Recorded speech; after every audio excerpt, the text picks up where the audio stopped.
Reisides edasi jääb meie teele järgmine tähtis linn selles regioonis, mauride kunagine pealinn Cordoba.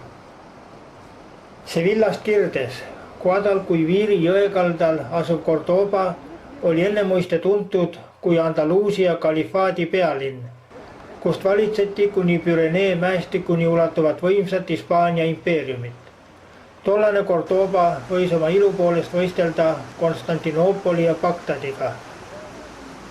On põhjust arvata, et 10. sajandi lõpus ja 11. sajandi algul oli Cordoba maailma suurima rahvaarvuga linn ning Euroopa intellektuaalne keskus.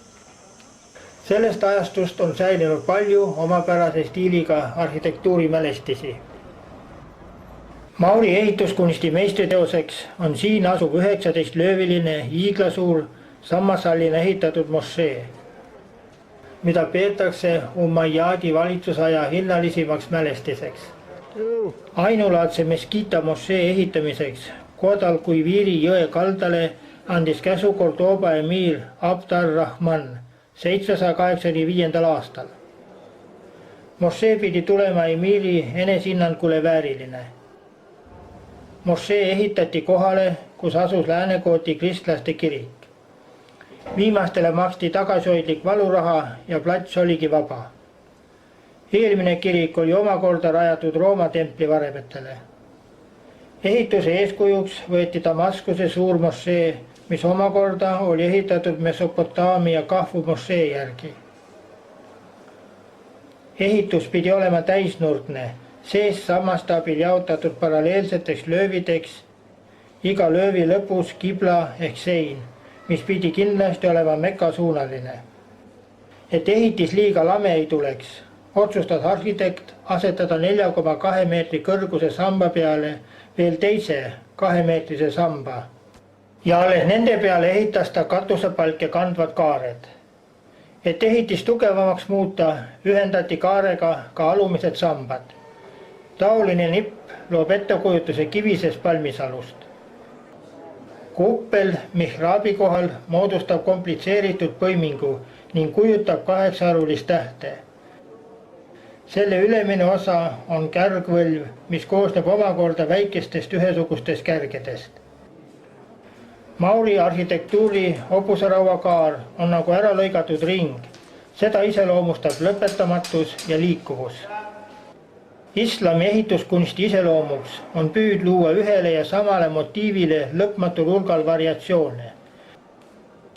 Seejuures lubab kompositsioon iga motiivi tõlgendada eri tähenduses. Ehitamisel kasutati valget ja värvilist kivi. Sammaste arv kokku oli umbes 800. Kaared kaunistati kirjude maalingutega. Mošee ehitamine võttis aega 17 aastat ning sai valmis alles Abd ar-Rahmani järeltulija ajal. Tänapäevase tulemuseni on mošee jõudnud pärast mitmekordseid laiendamisi. 2 sajandi jooksul laiendati mošeed 3 korda. Kibla nihutati otse jõeni, suurendati mihraabi seinast välja ulatuvaks ja hulknurkseks. Ehitati ümber ka maksura kaared, mitte enam üksteise peal seisvatena, vaid üksteise sisse põimituna. Idaseina poolt laiendati mošeed 8 löövi võrra, sammaste arv kasvas 850-ni. 1236. aastal läks islamiusuliste mošee kristlaste kätte. 1523. aastal keiser Karl V ajal asuti mošeed taas ümber ehitama. Kõige paremini valgustatud keskossa tehti esimene altar. 243 aastaga ehitati mošee sisse praktiliselt vaheseidneta ristiusu katedraal, niinimetatud Capilla Major, kus toimub ka tänapäeval igal hommikul missa. Oma endisele kohale on paigutatud ka läänekootide kivist altar ja rist. 1533. aastal lubas kuningas osa mošeest maha lõhkuda, et sinna asemele oma kirik ehitada. Kui ta aga lõplikku tulemust nägi, hüüatas ta vihaselt. Kui ma oleksin teadnud, mida te kavatsete teha, poleks ma seda iialgi lubanud. Seda, mille te ehitasite, võib näha igal pool, aga see, mille te hävitasite, oli kordumatu. 850 sammast, mis kujutavad endast suursugust palmiaeda, on õnneks säilinud tänapäevani.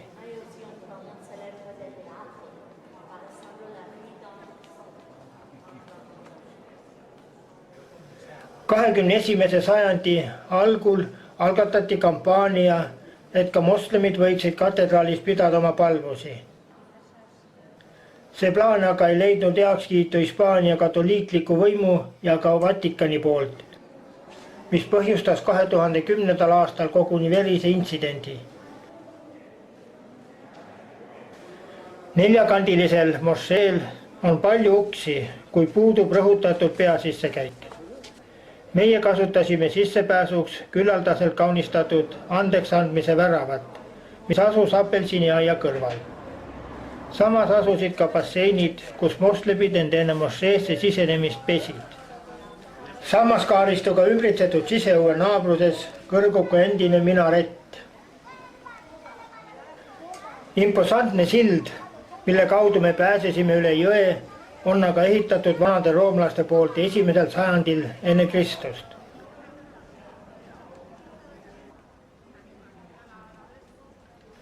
Tänapäeval on ta pikkuseks 247 meetrit ja laiuseks 9 meetrit. Sillal on 16 kaaristut galeriid, originaalis oli neid aga üks rohkem. Üle silla kulges Via Augusta, mis ühendas kunagi Roomat ja Cadissi. Keskajal ehitati moslemite poolt silla otstesse Calahorri torn ja Puerta del Puente värav. 17. sajandil aga paigaldati silla keskele Püha Rafaeli kuju. Oma olemasolu vältel on silda taastatud ja remonditud päris mitu korda. Selle tagajärjel on originaalid veel vaid 14. ja 15. sillakaar. Viimane suurem remont toimus alles hiljuti, 2006. aastal.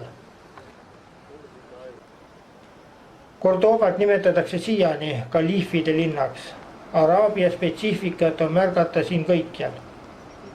Ajapuudusel me aga linnas endas jalutuskäiku teha ei jõudnud.